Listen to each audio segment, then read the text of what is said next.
Chandrababu Davos పర్యటన కేవలము లోకేష్ని, చంద్రబాబుని ఒకరికొకరు పొగడము, వాళ్ళ మంత్రుల చేత పొగిడించుకోవడము, రెడ్ బుక్ పాలన అమలు చేస్తానమని చెప్పడము.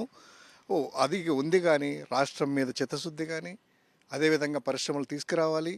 వాళ్ళు చెప్పినటువంటి మేనిఫెస్టోలో 20 లక్షల మందికి అన్నారు. కనీసం ఉండే ఉద్యోగాలు మొత్తం అంతా కూడా వాలంటీర్ల దగ్గర నుంచి అందరి ఉద్యోగాలు తీసేస్తున్నారు కదా. ఇక్కడ ఒక్క ఉద్యోగమైనా కల్పిస్తాము, ఒక్క ఎంఓయూ అయినా చేసుకుందానంటే చిత్తశుద్ధి లేదు. ఆ ఎల్లో మీడియా ఆ బిల్టప్లు చూస్తూ ఉంటే చలిలో వెళ్ళాడు, 12 డిగ్రీలు మైనస్ అట, అక్కడికి వచ్చేసి ఇలా అంట, వెళ్ళి కూర్చున్నాడట, అందరికంటే ముందు ఇలా అన్నారట.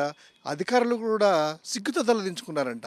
అంటే అధికారులు సిగ్గుతో తలదించుకునింది జీరో పెట్టుబడులు వస్తున్నాయని తలదించుకున్నారా అని ఇప్పుడు అర్థమవుతా ఉంది.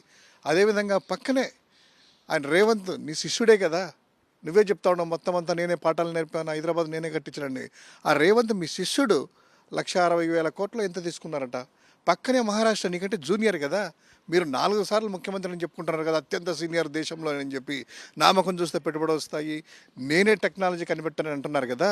కనీసం మహారాష్ట్ర 16 లక్షలు వస్తాయి, అందులో 1% అయినా కూడాను 16,000 కోట్లైనా కూడా వస్తాయనుకుంటే 1% కాదు కదా, 1,600 కోట్లు కూడా రాలేదు. సో ఈరోజు జీరోతో వస్తున్నారు.